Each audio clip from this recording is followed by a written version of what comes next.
Hello, Pythoneer. Here is a quick step-by-step guide on how to use the Google Gemini API in Python for text-to-image generation. Let's not waste any time and get straight into it. Let's start with the import of the modules we're going to use. First, we import GenAI from the Google library. To handle the output of the image and the response text later, we import types from GenAI.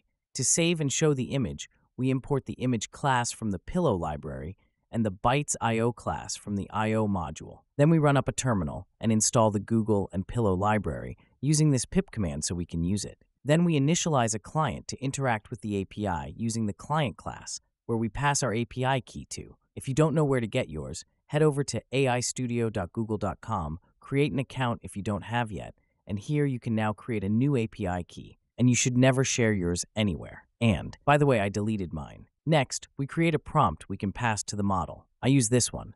Hi, can you create me a 3D rendered dragon with wings flying happy over a futuristic city with lots of greenery?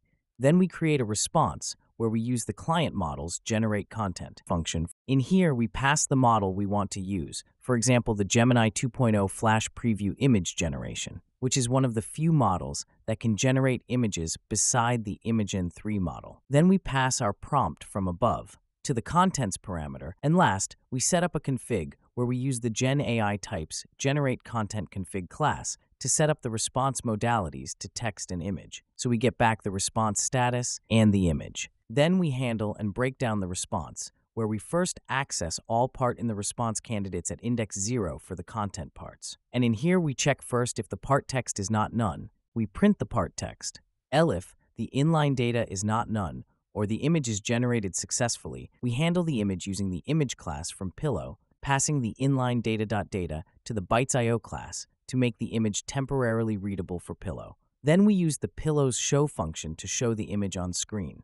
When we now run this, we see a simple image generated in like 2 or 3 seconds using the Google Gemini Flash model. To note here, this model is not this advanced yet, like for example Imagen 3 or DALL-E 3, but it's fast and nice. Okay, before you go, since the images are in low resolution, we can simply upscale them using the resize function from Pillow as shown here. Simply define an upscale factor, then we create a new upscaled image variable where we assign the new image to.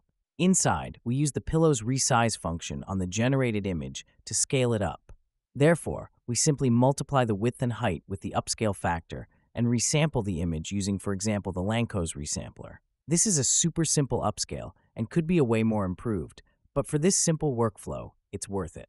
We use the show function on this upscaled image so we can compare it. Run this and let's see the difference. Left is the original, right the upscaled.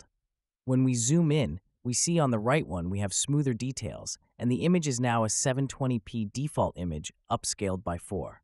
When you want to save the image somewhere, just use the Pillow's save function and define a path and or name like shown here. And that's it. This is all I wanted to show you in this video. I hope this video helps you. If it does, please consider giving me a like and subscribe. Here are 2 other videos I invite you to watch. Happy coding! I'll see you in the next one.